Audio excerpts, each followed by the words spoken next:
இனிய மாதா தொலைக்காட்சி நேயர்களே, உங்கள் அனைவருக்கும் இயேசுவின் நாமத்தில் என் வணக்கம். திருச்சபை சட்டம் என்கின்ற இந்த நிகழ்ச்சியிலே மீண்டும் ஒரு முறை உங்களை சந்திப்பதில் மிகுந்த மகிழ்ச்சி அடைகிறேன். இந்த நிகழ்ச்சிக்கு வருகை தந்து திருச்சபை சட்டத்தை பற்றிய விளக்கங்களை வழங்கி கொண்டிருப்பவர் திருச்சபை சட்ட பேராசிரியர் அருட்பணியாளர் ராயப்பன் அவர்கள். அருட்பணியாளர் அவர்களை இந்த நிகழ்ச்சிக்கு வரவேற்கிறோம். வாங்க ஃபாதர். அருட்பணியாளர் அவர்கள் பாண்டிச்சேரி, கடலூர் உயர் மறை மாவட்டத்தை சார்ந்த அருட்பணியாளர். இந்த நிகழ்ச்சிக்கு வருகை தந்து ஏறக்குறைய 95 வாரங்களாக நமக்கு திருச்சபை சட்டத்தை பற்றி விளக்கங்களை தெளிவாக வழங்கி கொண்டிருக்கிறார். தொடர்ந்து இந்த நிகழ்ச்சிக்கு நாம் கடந்து செல்வோம். ஃபாதர், கடந்த நிகழ்ச்சியில் துறவிகளின் உருவாக்கத்தை பற்றி நீங்கள் பேசுனீங்க. இப்போ அதனுடைய தொடர்ச்சியாகவே துறவரத்தாருக்கு இருக்கின்ற கடமைகள், பொறுப்புகள், அவர்களுடைய உரிமைகளை பற்றி திருச்சபை சட்டம் என்ன சொல்லுது அப்படின்றத இந்த நிகழ்ச்சியில் நம்ம பார்க்க போகிறோம். முதலாவதாக அதை தொடங்குகின்ற போதே துறவரத்தார் எப்படிப்பட்ட பண்பு நலனை யாரிடமிருந்து வெளிக்காட்ட வேண்டும் என்பது ரொம்ப முக்கியமானது. யாரை சார்ந்திருக்க வேண்டும் அப்படின்றது அதிலிருந்து நம்ம ஆரம்பிச்சோம்னா நல்லா இருக்கும்னு நினைக்கிறேன். முதல் சட்டமே என்ன சொல்லுது? இப்போ இந்த துறவரத்தாருடைய கடமைகள், உரிமைகள் இவையெல்லாம் திரு அவை சட்டத்தில் சட்டம் 662 672 வரை ஏறக்குறைய 11 சட்டங்கள் அதை தெளிவாக்குகிறது. இப்போ நீங்கள் கேட்டது ரொம்ப முக்கியம். எது எல்லாத்த விட ஒரு துறவின்னா என்ன அப்படின்னு பார்க்கும்போது, ஃபாலோயிங் ஆஃப் கிரைஸ்ட், ஆண்டவர் இயேசுவை பின்பற்றுவது, அவரை நெருக்கமாக ஒத்திருப்பது, இதுதான் ஒரு துறவியனுடைய கடமை. யார் யாரோ துறவி என்று சொல்லி கொள்ளலாம். எந்த அளவுக்கு ஆண்டவர் இயேசுவை இவர் பின்பற்றுகிறார், அவருடைய மகத்தான பண்புகளை இவர் ஒவ்வொரு நாளும் பின்பற்றுகிறார் என்பதில் தான் இந்த துறவியனுடைய தனித்துவம் அடங்கி இருக்கிறது என்று நினைக்கிறேன். All are called to follow Christ, but the religious are called to follow Christ more closely, மிக நெருக்கமாக பின்பற்றுகிறவர்கள் தான் துறவிகள். அதுதான் இந்த முதல் சட்டம் 662 ஆண்டவர் இயேசுவை பின்பற்றுவது. அதற்கு அவர்களுக்கு துணையாக இருப்பது ஒன்று the word of God, gospels, Bible, ஆண்டவருடைய திருவிவிலியம், அது முதல். இரண்டாவது நூல் அவர்களுடைய சபையினுடைய கான்ஸ்டிடியூஷன், அவர்களுடைய தனி சட்டம், மிக முக்கியமான அமைப்பு சட்டம். இவை இரண்டையும் அவர்கள் மனத்தில் கொண்டு எப்போதும் ஒவ்வொரு நாளும் மனம் தளராமல் ஆண்டவர் இயேசுவை பின்பற்றுவது மிக முக்கியமான கடமை. அதனால்தான் சட்டம் அதை ஃபாலோயிங் ஆஃப் கிரைஸ்ட், ஆண்டவரை பின்பற்றுகிற துறவியைத்தான் நல்ல துறவி என்று குறிப்பிடுகிறது. இயேசுவோடு இணக்கமாக இருப்பவர் தான் துறவி அப்படின்னு சொல்லி சொன்னீங்க.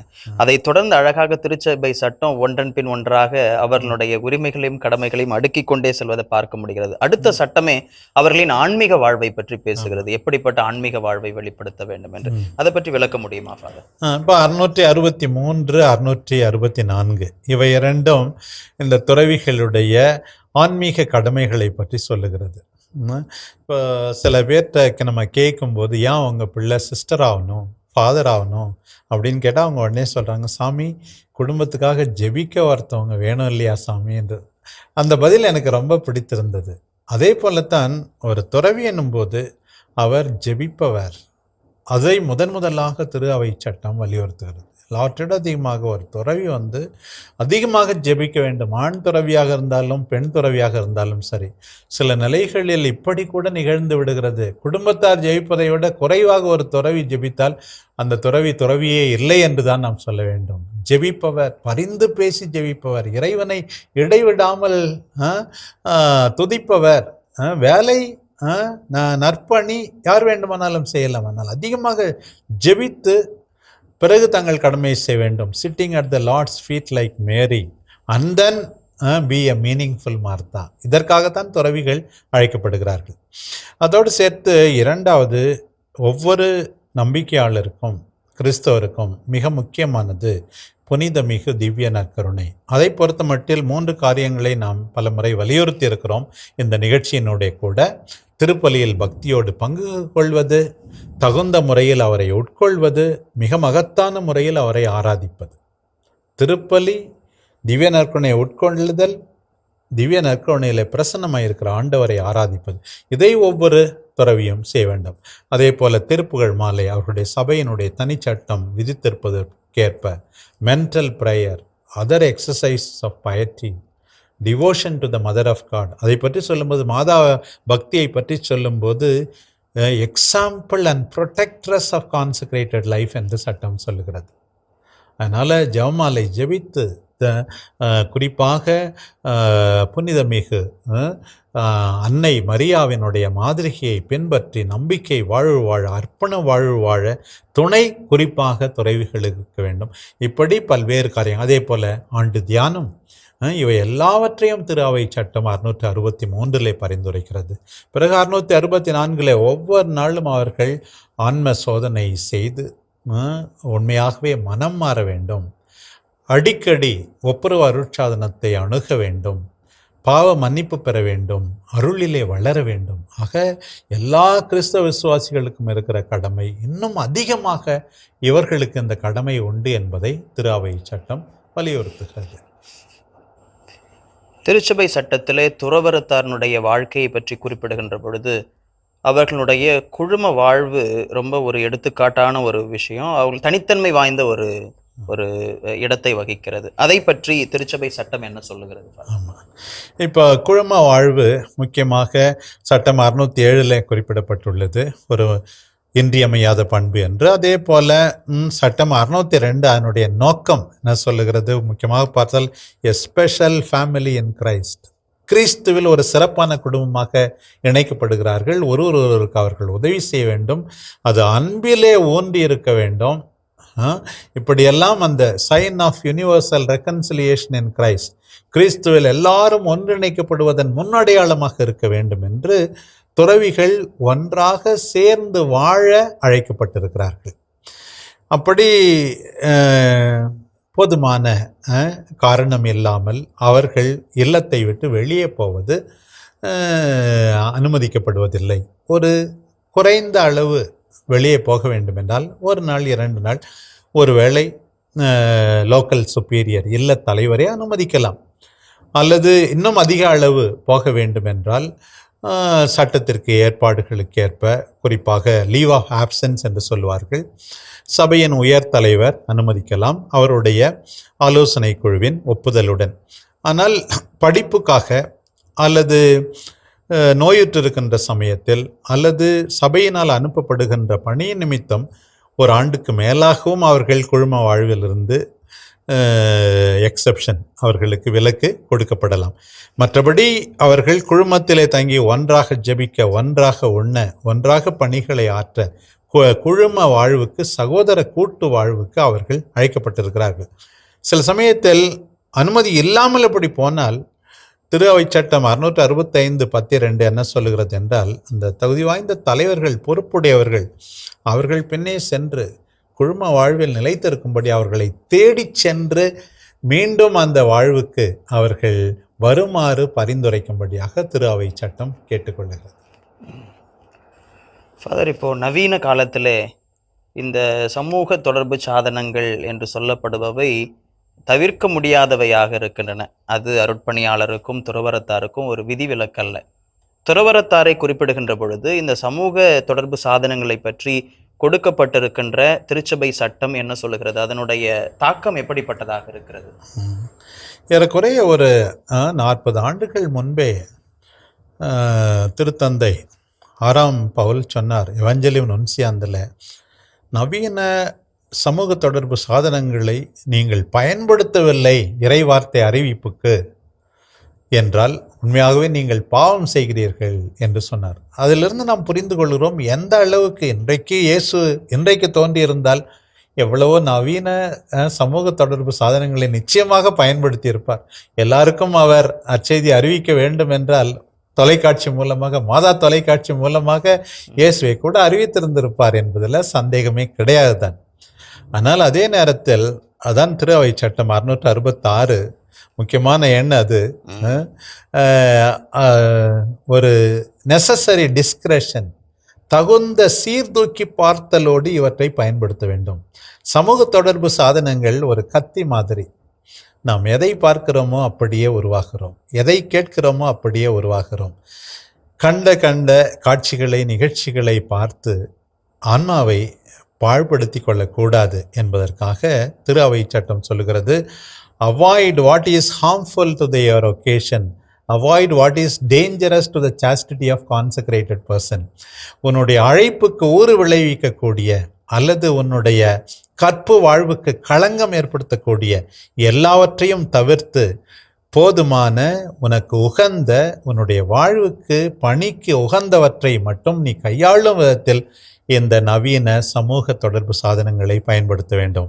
அது மொபைலாக இருந்தாலும் சரி, இன்டர்நெட்டாக இருந்தாலும் சரி, டிவியாக இருந்தாலும் சரி, எது வேண்டுமானாலும் இறை ஆட்சி பணிக்காக பயன்படுத்தப்பட வேண்டுமே தவிர உன்னுடைய ஆன்மீக வாழ்வுக்கு, உன்னை பாவத்துக்கு இட்டுச் செல்லக்கூடிய காரியங்களுக்கு அது ஊன்றுகோலாக அமைந்துவிடக் கூடாது.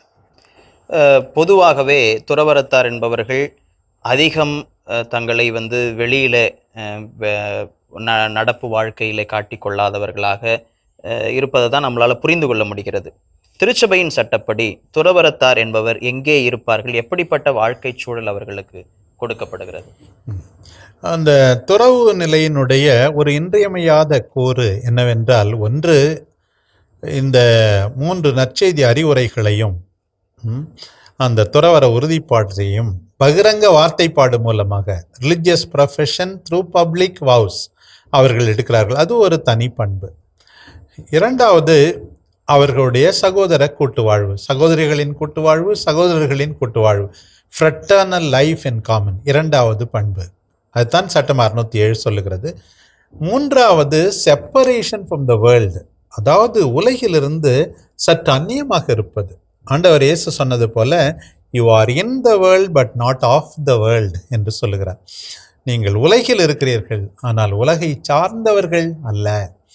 இந்த உலகிலிருந்து அந்நியமாக இருப்பது ஒரு விதத்தில் தங்கள் உடையின் மூலமாக, ஒரு விதத்தில் தங்களுடைய ஆழ்ந்த ஜெப வாழ்வால், இன்னொரு இடத்துல, இன்னொன்று தங்கள் உறுப்பினர்கள் மட்டுமே போகக்கூடிய இடத்தில் அவர்கள் மட்டுமே இருப்பது. அதுதான் ஒவ்வொரு மடத்திலும் வழக்கமாக அடைப்பு பகுதி, என்க்ளோஷர் என்று ஒரு சட்டம் இருக்கிறது.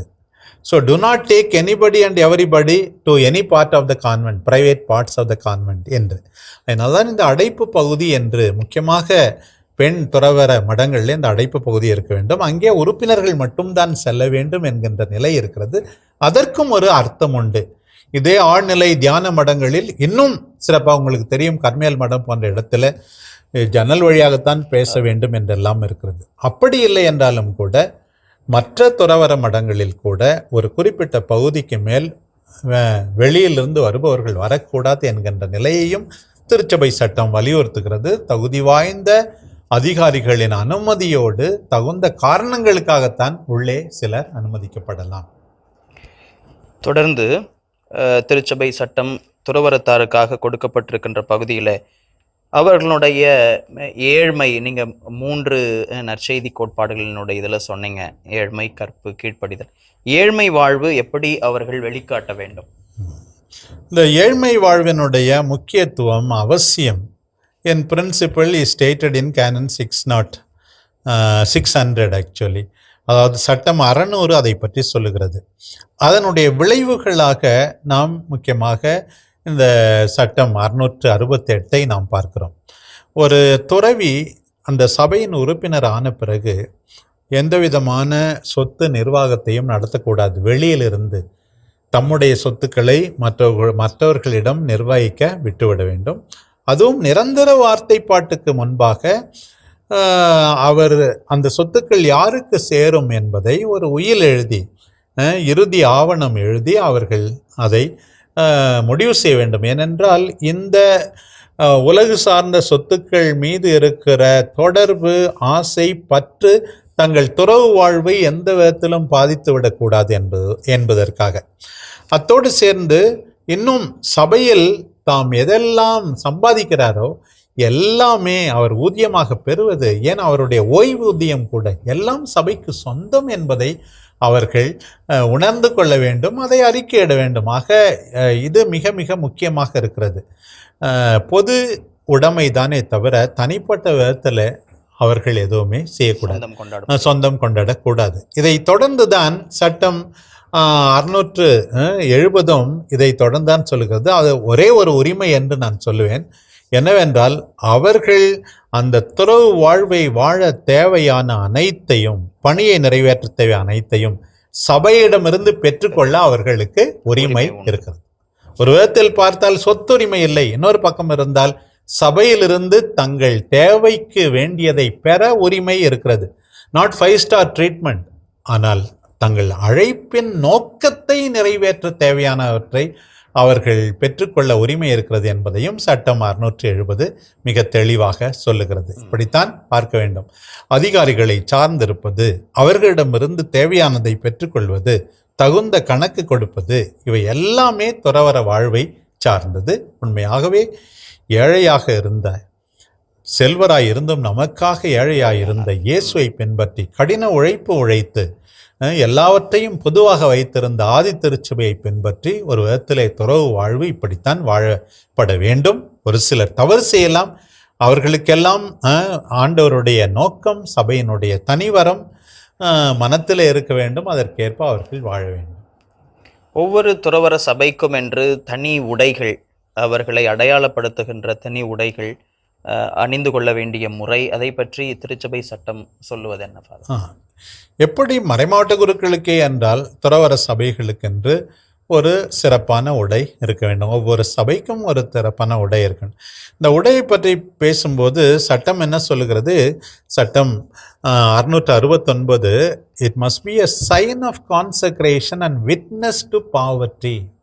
அவர்களுடைய அர்ப்பணத்தின் அடையாளமாக இருக்க வேண்டும். பாருங்கள், நம்முடைய நம்பிக்கை வெளிநாட்டிலிருந்து ஒரு விதத்தில் நமக்கு வந்தது என்று சொல்லலாம், ஆண்டவர் இயேசு மீது கொண்ட நம்பிக்கை. ஆனால் அந்த வெளிநாட்டு உடைகளை கூட கண்மூடித்தனமாக நாம் பின்பற்றக்கூடாது. அன்னை தெரேசா எப்படி ஒரு பெங்காலி பெண்ணுக்கு ஏற்ற ஒரு அடக்கமான ஒரு உடையை தேர்ந்தெடுத்தார்கள். அவர்களுடைய உடை அணிந்திருப்பதை பார்க்கும்போது எல்லாரும் கைகூப்பும் விதத்தில் அந்த உடை இருக்க வேண்டும். Sign of consecration and also witness to poverty. ஏழ்மையின் அடையாளமாக, அர்ப்பணத்தின் அடையாளமாக ஒவ்வொரு சபையும் அதனுடைய உடையை தீர்மானிக்க வேண்டும். ஆக துறவிகள் உலகத்தோடு ஒத்து வாழ்கிறோம் என்று கண்ட உடைகளை அணிந்து கொண்டிருப்பதை திரு அவை சட்டம் விரும்புவதில்லை. அதை காலத்துக்கு ஏற்றவாறு தழுவி அமைக்க வேண்டும். ஆனால் அது உண்மையாகவே நல்லதாக, பக்தியை வெளிக்கொணர்வதாக, அப்படி எளிமையானதாக அமைய வேண்டும் என்பதில் எந்த மாற்று கருத்தும் இருக்க முடியாது. தொடர்ந்து இந்த துறவரத்தார் திருத்தூது பணியிலும் ஈடுபட்டிருக்கிறார்கள். துறவரத்தார் அவர்களுடைய இல்லங்களில் மட்டும் இருப்பது கிடையாது. மறைமாவட்ட அருட்பணியாளர்களைப் போல பங்குகளை நிர்வகிக்கின்ற பொறுப்புகளையும் அவர்கள் வகிக்கிறார்கள். ஆனாலும் அவர்கள் ஒரு சபையை சார்ந்தவர்களாக இருக்கிறார்கள். இப்பொழுது அது போன்று வருகின்ற துறவரத்தார் அந்த தல ஆயரோடு கொண்டிருக்கின்ற உறவு எப்படிப்பட்டது? எந்த விதத்திலே அவருடைய அதிகாரத்திற்கு உட்பட்டவர்களாக இவர்கள் மாறுகிறார்கள்? ஒரு துறவர சபையினர் ஒரு இல்லத்தை, ஒரு ஹவுஸ், ஒரு மறைமாவட்டத்தில் அமைக்க வேண்டும் என்றால் சட்டம் 609 நமக்கு சொல்லுகிறது. என்னவென்றால் அது மறைமாவட்ட ஆயரின் முந்தைய எழுத்து மூலமான அனுமதியோடு. சட்டம் 610 நம்ம பார்க்கிறோம். இந்த ஒரு துறவற சபையை அந்த மறைமாவட்டத்தில் ஆரம்பிக்கும் போது welfare of the church, welfare of the congregation and welfare of the members, இந்த 3 விதமானவர்களுடைய நலனை கருத்தில் கொள்ள வேண்டும். தல திருச்சபைக்கு எவ்வாறு உதவியாக இருப்பார்கள், சபைக்கு அது எவ்வாறு துணையாக இருக்கும், அந்த உறுப்பினர்கள் அந்த வாழ்வை வாழ, பணியை ஆற்ற எவ்வாறு அது பயன்பெறும், இதையெல்லாம் மனத்தில் வைத்துதான் ஒரு துறவற சபை ஆரம்பிக்க இருந்தது. அவர்கள் அந்த நேரத்திலேயே ஒரு அக்ரிமெண்ட், ஒரு எழுத்து மூலமான ஒப்பந்தம் இருக்க வேண்டும். பல நேரங்களில் பிரச்சனைகள் வருவதற்கு இத்தகைய ஒப்பந்தங்கள் இல்லாமல் போவதுதான். இவை நீங்களாக ஒரு மறைமாவட்ட ஆயர் தனிப்பட்ட விதத்தில் ஒரு தனிப்பட்ட பணியை இதை எடுத்து செய்யுங்கள் என சொல்லும் போதும் சட்டம் 681 சொல்லுகிறது. அதே போல் அவர்கள் செய்யலாம். சபையினுடைய பணி, மறைமாவட்டத்தினுடைய பணி, இரண்டையும் அவர்கள் செய்யலாம். அங்கேயும் அவர்களுக்கு ஒரு ஒப்பந்தம் தேவைப்படுகிறது மறைமாவட்ட ஆயரோடு. அப்படி இருந்தால் பல பிரச்சனைகளை தவிர்க்க முடியும். ஆனால் மறைமாவட்ட சபையாக இருந்தாலும் சரி, திருஆட்சிப்பீட அதிகாரத்திற்கு உட்பட்ட சபையாக இருந்தாலும் சரி, எந்த காங்கிரிகேஷனாக இருந்தாலும் சரி, 3 காரியங்களில் எப்போதும் ஆயருடைய அதிகாரத்துக்கு கட்டுப்பட்டவர்கள். இதை துறவிகள் உணர்ந்து கொள்ள வேண்டும். அதை சட்டம் 678(10)(1) சொல்லுகிறது. முக்கியமாக கேர் ஆஃப் சோல்ஸ், மேய்ப்பு பணி அக்கறை, குறிப்பாக துறவர குருக்கள் நினைத்து கொள்ள வேண்டும். எங்கே பங்கு ஆரம்பிக்க வேண்டுமானாலும் ஆயர் தேவை, திருப்பலி நிறைவேற்ற வேண்டுமானாலும் மக்களுக்கு ஆயருடைய அனுமதி தேவை என்பதை அவர்கள் தெரிந்து கொள்ள வேண்டும். 2வது, public exercise of divine worship. திருவழிபாட்டை சார்ந்த மட்டில் எல்லா துறவிகளுமே ஆயருடைய சட்டத்திட்டங்களுக்கு உட்பட்டிருக்கிறார்கள். மனம் போன போக்கில் தங்கள் விருப்பப்படி திருவழிபாட்டை அவர்கள் கொண்டாடக்கூடாது. அதற்கென்று ஒழுங்குமுறை இருக்கிறது. 3வது, அதர் ஒர்க்ஸ் ஆஃப் அப்போஸ்டலேட், மற்ற திருத்தூது பணி சார்ந்த செயல்கள், ஒரு பள்ளி நடத்துவது, ஒரு மருத்துவமனை நடத்துவது, எல்லாவற்றுக்கும் ஆயருடைய அனுமதி தேவை. அவருடைய விருப்பத்துக்கு மாறாக வேறு ஒரு பணியை நிறைவேற்றுவது அல்லது உயர்ந்த அளவில் நிறைவேற்றுவது இதெல்லாம் கூடாது. ஏனென்றால் the diocesan bishop is the coordinator of all apostolate. அவர்தான் எல்லா திருத்தூது பணிகளையும் ஒன்றிணைத்து செயல்படுபவர் என்பதையெல்லாம் புரிந்து கொண்டுதான் துறவிகள் செயல்பட வேண்டும். அன்பார்ந்த மாதா தொலைக்காட்சி நேயர்களே, இதுவரை இந்த நிகழ்ச்சியில் துறவரத்தாரின் கடமைகளையும் அவர்களுடைய உரிமைகளையும் இந்த நிகழ்ச்சியிலே நாம் பார்த்தோம். இதற்கான விளக்கங்களை நாம் தெளிவாக பார்த்தோம்.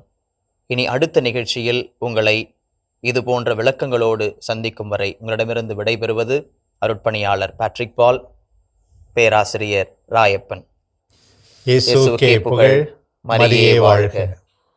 குருத்துவம் சேவையின் அணிகலனாம், புறவரம் பேரின்பமும் சுவையாம், பொதுநிலை குருத்துவ பேருடனே புலங்கட்டும் பேதுருவின் ஆளுகையே.